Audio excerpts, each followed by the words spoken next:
संयुक्त राष्ट्र के लोग खुद वहां पे पहुंचे, उन्होंने देखा कि वहां तो पाकिस्तानी फौज घुसपैठ करके आ गई है।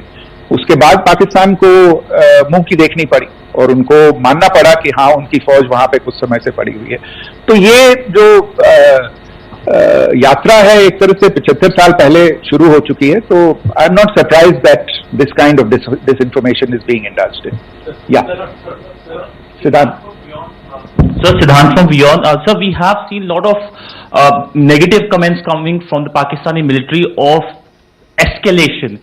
If tomorrow there is an escalation, there are strikes, we know one attempt has been thwarted, what will be the Indian response to those attempts of creating more escalation? Because it is looking like it's going towards more escalation. And my second question is, are any other world powers, essentially the P5 countries, the West Asian countries, reaching out to de-escalate the current situation? Look, on escalation, we've already made our stance clear. I mean, there are two basic points. First of all, it is Pakistan that escalated on the 22nd of April. We are only responding to that escalation. And then what we have said yesterday and what my colleagues have said today, that now if there is an attempt at further escalation by Pakistan, it will be responded to in an appropriate domain. And therefore, the choice is entirely that of Pakistan to make. As to your second question, I don't think I can do better than to point you in the direction of the statements that are being made from practically every chancellery in the world and the sentiment that they are carrying. That sentiment essentially and for the major portion is support for the government of India in the context of the condemnation of the terrorist attack in Pahalgam on the 22nd of April. There is wide recognition of the government of India's right to respond to these attacks in self-defense, and of course a desire to ensure that there is not further escalation. I think these statements speak for themselves. Yeah. There. So this is Mosami from India Today. Now in the all-party meeting we have learned that the defense minister has said that, in the operation Sindoor almost 100 terrorists were killed. Would we have any details about what is the number like, and also about if there were any big faces, masterminds, terrorist masterminds who were in fact killed? There is also a report that Masood Azhar's family's 10 members have been killed, and Rauf Asghar, who was actually the mastermind of Pulwama, he's also been badly, severely injured. I don't have information at this point in time to share with you on these issues, but as I said, I think there is so much information out there on television, in the news media, in social media, that it sometimes looks like a long time has passed since this. Please understand that slightly over 36 hours only have passed since this operation was undertaken. Let us have some patience. Information will come out and will be shared in due time. Shruti. Thank you, Foreign Secretary. Shruti Ranjan from Bloomberg. Sir, could you give us any understanding whether India has moved the IMF or the World Bank to kind of sensitize them about the the bailout that Pakistan has, and the kind of stuff that the Pakistan government is doing?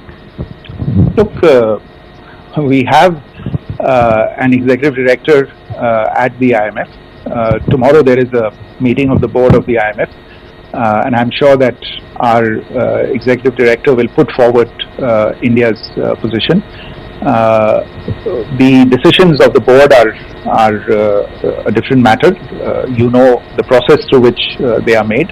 But I think the case with regard to Pakistan should be self-evident to those people who generously open their pockets to bail out this country. And since you are from Bloomberg, I think you would have the data on how many IMF bailout programs have been very good. Thank you. Have been sanctioned in the space of the last 3 decades, and I think you would also have an idea of how many of those programs have actually reached successful conclusion. Probably not many. So I think this is a decision that board members have to take by looking deep within themselves and looking at the facts. So we can, one last question, sir. Sure. One last question. Foreign Secretary, I'm Siddhant from CNN News 18. I would like to know, since it's an opportunity to speak to you, I would like to know the response coming from United States since last 3 weeks. Saudi Arabia, Qatar. In fact, Prime Minister Modi spoke to Qatar before the strikes that evening. Perhaps how do you read the support coming from these countries? Perhaps traditionally they were seen on the other side. This time around their statements are strong worded. In fact, India-Saudi joint statement also had a very strong condemnation, strong worded condemnation. United States at all levels have condemned the attack and have extended support. In fact, Saudi Deputy Foreign Minister is in India. He just met EMS Jaishankar. Also, if you could shed some light on his visit, his meeting with EMS Jaishankar. In fact, we have also been told that he met Prime Minister Modi. Thank you. Look, all the countries that you named and many others, we have been in touch with them. The Prime Minister has spoken to a large number of world leaders. A large number of world leaders have called him, as have called the External Affairs Minister. As we speak, there are conversations going on today as well with world leaders. And your assessment or conclusion of the general tenor of these messages is very much on point.